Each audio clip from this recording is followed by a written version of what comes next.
연준이 보면 연준의 자본은 이렇게 274억 5천만 달러, 되게 작네요. 12개 은행과 미국 정부기관이 같이 참여하고 있는데, 미국이 연준이 국채를 전액 탕감해 준다면 자본이 마이너스 지금 4조 얼마로 4조 몇천억 달러로 변하는데, 자본이 턱없이 부족하죠. 그래서 미국의 경우에는 어떤 경우에도 적자 결산을 기록하지 않는다. 2011년 1월 1일부터 새로운 내부 회계 규정 때문인데, 어떤 경우에도 자본이 잠식이 안 된다.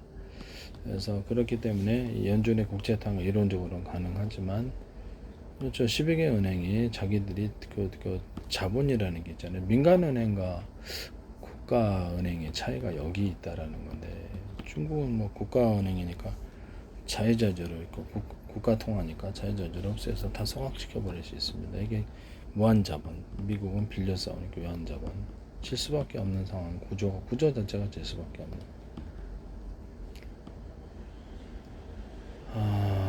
그래서 연준이 2021년 1월부터 해서 새로운 내부 회계 규정 때문에 아무리 큰 손실을 보다 적자 결산을 하지 않는다라고 나와 있습니다. 네네네.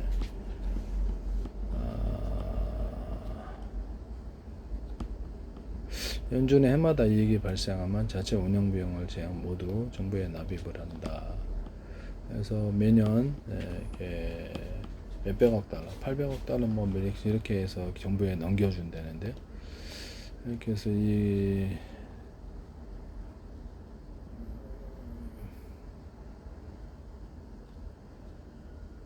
그래서 2조, 이게 4조 달러를 탕감해주며 기타 부침의 미지급 배당금 항목이 마이너스 4조 몇천억 달러, 이렇게 부채가 마이너스 이렇게 된다는 거죠. 연준이 보유 국채를 탕감해주는 즉시 정부로부터 받을 돈이 즉시 발생한다. 그렇죠. 미국 정부가 연준한테 빌리는 꼴이 되는. 국가 통합이라면 지워버리고 오히려 이렇게 특수 목적 회사를 통해 대출 형식으로 이렇게 주고 정부 소유로 만들어주고 이렇게 전 세계 사들이면 되는 거거든요. 물론 그 돈도 안 갚아도 됩니다. 미국 정부 형식적으로 그렇게 하는 거죠. 미국 정부는 연준으로부터 국채 상환 채무를 탕감한 즉시 연준에 갚아야 될 새로운 채무를 안게 되어서 연준의 국채 탕감은 아무런 소용이 없다. 그래서 지금의 사설은행 체제로는 국가 부채를 탕감할 수 있다, 없다. 그래서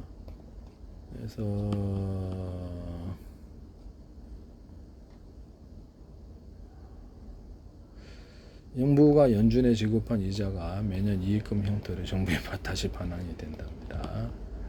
미국 정부는 연준이 보유한 국채 안에서는 이자 부담을 지지 않는다라고 나와 있습니다. 그래서 우리가 참 몰랐던 부분인데요.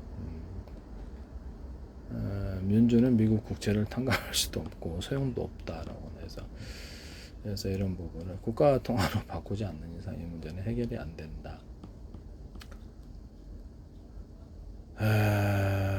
연준이 사준 미국 국채는 이자가 없는 채권이나 마찬가지다. 이자를 국채에서 받은 이자를 정부에 다시 다 돌려준다라고 나와 있습니다. 이렇게 나와 있다. 네, 비로소 이제 진실을 알게 되네요. 네.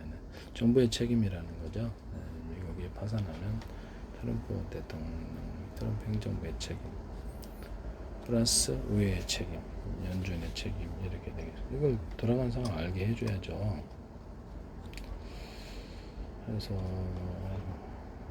이런 부분을 말씀드립니다.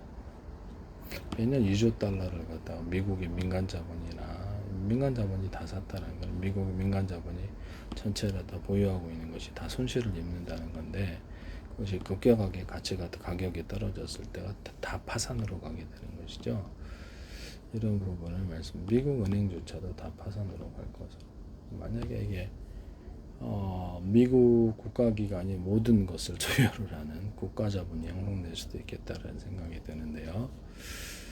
이게 그럼 미국이란 것이 지금 자유민주주의와 자본주의인데, 은행들이 파산하게 됐을 때 이게 문제가 좀 심각하게 됩니다. 은행들은 그렇죠. 파산했는데 다 정부가 주인이 되는 이런 상황이 되어버릴 수도 있겠다. 그런 생각. 제가 저때도 말씀을 드렸는데, 그래서 같이 연동되어서 유럽까지도 연동되어서 파산하게 되면 정부가 다 지배를 하게 됩니다. 이렇게 되지 않겠냐. 미국 달러 체계 자체도 사실상 좀 무너질 걸로 봅니다. 장기로.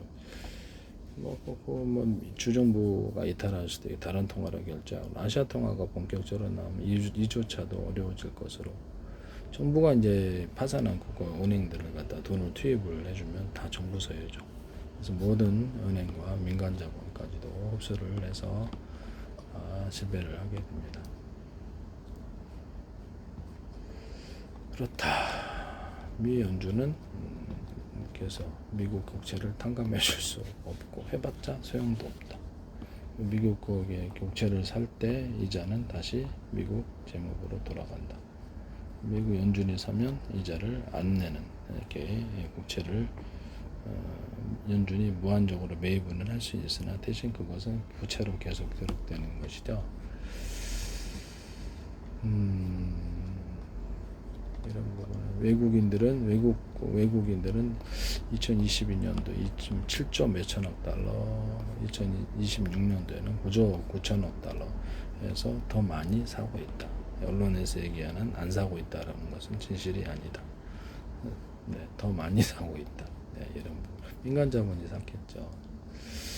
이런 부분을 말씀을 드립니다. 결국에는 이거는 미국을 트럼프 행정부 책임으로 하고 미국 외의 책임으로 갈 것으로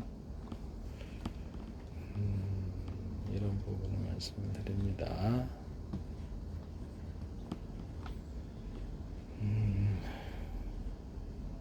연준은 그냥 무한 매입을 할 수 있어요, 국채를. 그런데 지금 안 하고 있습니다. 네네네. 뭐 때문에 그렇죠?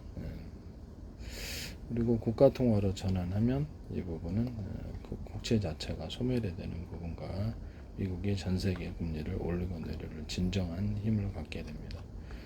현금으로 바뀌기 때문에 그것을 거둬들일 수도 있고 내보낼 수도 있고 마음대로 조절할 수 있고요. 미국 중앙은행이. 그래서 국채를 갖고 있을 때 국채를 갖고 있는 주체가 그래서 사면은 팔면은 금리가 올라가고 사면은 올라갑니다. 그래서 그들이 조절할 수 있어요. 연준보다 현실에서는 그러하다.